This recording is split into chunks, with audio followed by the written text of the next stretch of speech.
Hello friends, नमस्कार। मैं मिलिंद वालावलकर आज के इस नए वीडियो में आप सभी का स्वागत करता हूं। आज के इस हमारे नए वीडियो का टॉपिक काफ़ी यूनिक और इंटरेस्टिंग है, जिसका नाम है ऑब्जेक्शंस ओवररूल्ड। इंश्योरेंस के बारे में हर एक के दिमाग में एक अलग सोच होती है। इसे लेने से पहले काफ़ी सारे ऑब्जेक्शंस दिमाग में होते हैं।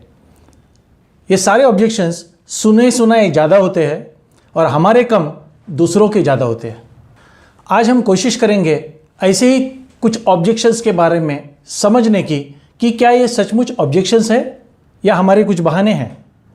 ऐसे ही कुछ ऑब्जेक्शंस के बारे में थोड़ा विस्तृत से जानकारी लेंगे आज के इस वीडियो में। आइए देखते हैं सबसे पहला ऑब्जेक्शन। सबसे पहला objection, I do not believe in insurance. मैं बीमा में विश्वास नहीं करता। अरे भाई, आपको बीमा में विश्वास करने की ज़रूरत ही नहीं। बीमा में विश्वास करने के लिए ये धर्म थोड़ी ही ना है, ये रिलीजन तो है ही नहीं। Insurance is just a risk management. जो परिवार लॉस ऑफ इनकम माने कि ब्रेड विनर की डेथ की रिस्क नहीं उठा सकता, वह रिस्क हम उस कंपनी को ट्रांसफ़र करते हैं जो कंपनी इसे उठा सकती है। उदाहरण के तौर पर अगर आपकी उम्र के 100 लोग हैं तो उनमें से एक आदमी की डेथ इस साल पक्की होने वाली है। इस बात से कंपनी को कोई फर्क नहीं पड़ता, क्योंकि 99 आदमी जिंदा रहने वाले हैं और वो 99 आदमी प्रीमियम भी भरने वाले हैं। मगर ये एक आदमी अगर आप हो तो आपके परिवार को 100% फर्क पड़ने वाला है, और इसी को रिस्क मैनेजमेंट कहते हैं। आपके कल ना रहने की रिस्क जो परिवार उठा नहीं सकता, ऐसे परिवार को यह रिस्क उस कंपनी को देनी चाहिए जो कंपनी इस रिस्क को उठा सकती है, और इसी कंपनी को इंश्योरेंस कंपनी कहते हैं। It is as simple as that. Insurance एक तूफान डाइवर्टर है। जो तूफान आपके परिवार पे आने वाला था, उस तूफान को उस इंश्योरेंस कंपनी की तरफ मोड़ा जाता है, जिससे कि आपका परिवार फाइनेंशियली सुरक्षित रहे। ऑब्जेक्शन नंबर 2, लोग कहते हैं premium is a big problem. Insurance policy में बार बार लगातार कई साल तक हमें प्रीमियम भरना पड़ता है। फ्रेंड्स, हम कई जगह पे पैसा देते हैं, जैसे कि स्कूल में जब हम पैसा देते हैं उसे फीस कहते हैं, जिससे हमें मिलता है ब्राइट फ्यूचर। हॉस्पिटल में अगर हम पैसा देते हैं तो उसे मेडिकल चार्जेस कहते हैं, जिससे हमें मिलता है रिलीफ एंड लाइफ। गवर्नमेंट को हम पैसा देते हैं जिसे टैक्स कहते हैं, जिससे हमें मिलता है इंफ्रास्ट्रक्चर। लैंडलॉर्ड जिसे हम पैसा देते हैं उसे रेंट कहते हैं, जिससे हमें मिलता है शेल्टर।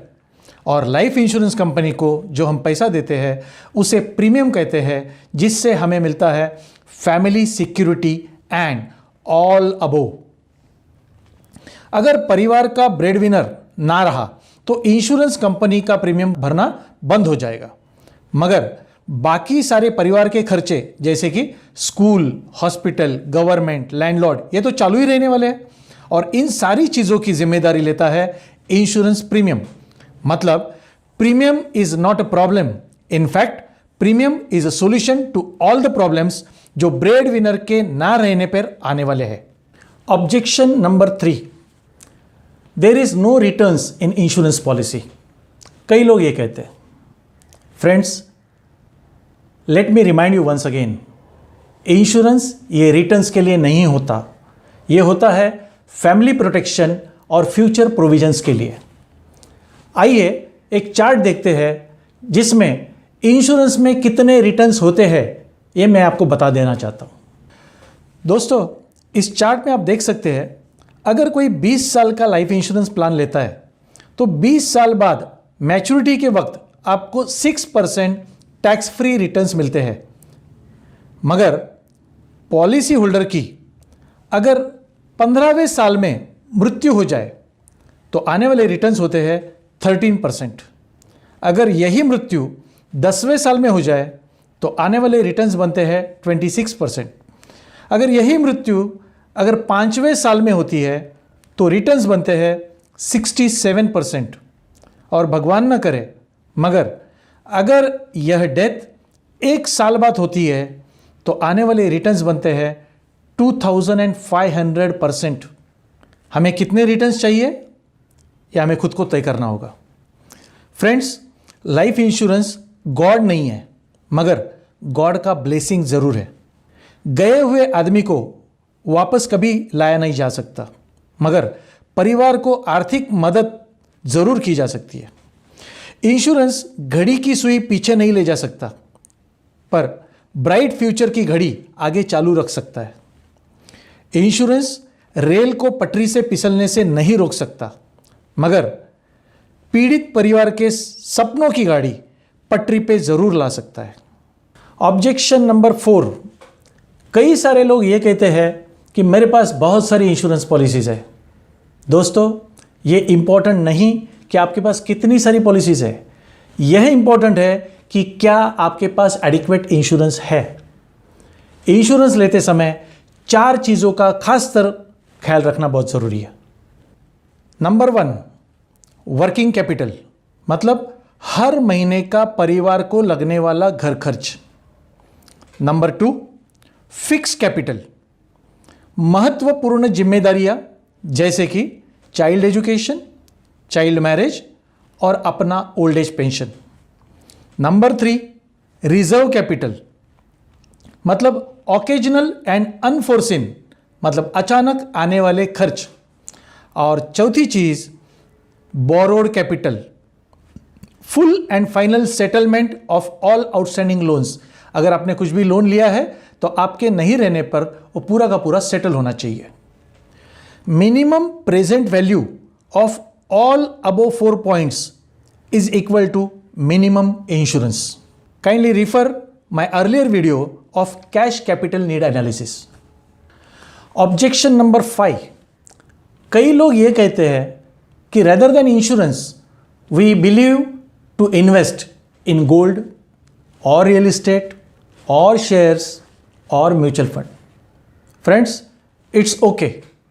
अगर आपका एडिक्वेट इंश्योरेंस नहीं है तो आपकी हर एक इन्वेस्टमेंट आपके चले जाने के बाद इंश्योरेंस बन जाएगी। मतलब हमारे बाद गोल्ड इंश्योरेंस बन जाता है और परिवार वाले उसे बेचकर कुछ महीने घर चला लेते हैं।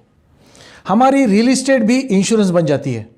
घर हो, दुकान हो या ज़मीन हो, वो सारी बेचकर फैमिली गुजारा करती रहती है। हमारी शेयर्स और म्यूचुअल फंड की इन्वेस्टमेंट भी इंश्योरेंस बन जाती है और कुछ महीनों तक घर चलाया जा सकता है। मगर अगर हमारा एडिक्वेट इंश्योरेंस हो तो ये सब चीज़ें बेचने की नौबत ही नहीं आएगी और इंश्योरेंस कंपनी से मिलने वाले पैसे पेंशन में कन्वर्ट करके जिंदगी भर घर चला सकते हैं और same standard of living maintain कर सकते हैं बिना कोई असेट बेचे। दोस्तों, ज़्यादातर लोगों को ये कहते हुए मैंने सुना है कि इंश्योरेंस एजेंट पीछे पड़ गया था करके पॉलिसी कराई। मुझे एक बात समझ में नहीं आती, इसमें इंश्योरेंस होगा आपका, कंपलसरी सेविंग होगा आपका, इनकम टैक्स बेनिफिट मिलेगा आपको, रिस्क कवर होगी आपकी, मैच्योरिटी मिलेगी आपको, प्रोविजन होगा आपके परिवार का और इतने सारे बेनिफिट आपके होने के बावजूद इंश्योरेंस एजेंट आपके क्यों पीछे पड़ना चाहिए? मुझे लगता है इंश्योरेंस एजेंट की वजह से कम हम इतनी तो सेविंग कर पाते हैं। अदरवाइज बीवी पीछे पड़ने के बावजूद भी कई लोग सेविंग नहीं कर पाते। फ्रेंड्स, इंश्योरेंस की स्लोगन ही होती है, insurance is a subject matter of solicitation, मतलब बीमा एक आग्रह की वस्तु है। मुझे लगता है इंश्योरेंस एडवाइज़र को हमें वेलकम करना चाहिए। वो एक हमारा ऐसा परिवार का सदस्य होता है जो हमें या हमारे बाद हमारे परिवार को पैसा ला के देता है। कई बार हमारे सगे रिश्तेदार भी ये काम नहीं कर सकते।